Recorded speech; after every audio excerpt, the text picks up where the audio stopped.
నల్గొండ జిల్లా నాగార్జున సాగర్లో Haliya municipal chairperson Anupama Narender Reddy పర్యటించారు. అక్కడ స్వచ్ఛదనం పచ్చదనం కార్యక్రమాన్ని ప్రారంభించారు.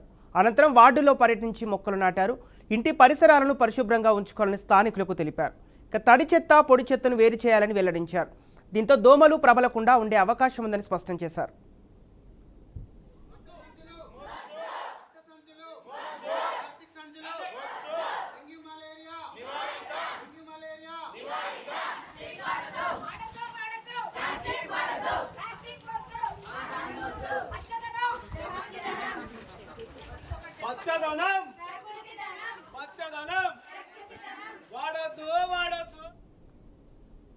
నిర్మల్ జిల్లా కేంద్రంలో కలెక్టర్ అభిలాష్ అభినవ్ పర్యటించారు. జిల్లా కేంద్రంలో స్వచ్ఛదనం పచ్చదనం కార్యక్రమాన్ని ప్రారంభించారు.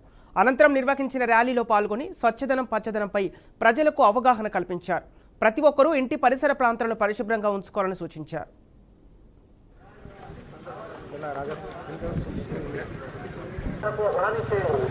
ప్లాస్టిక్ బ్యాగులు, కవరులు, కప్పులను వాడటం,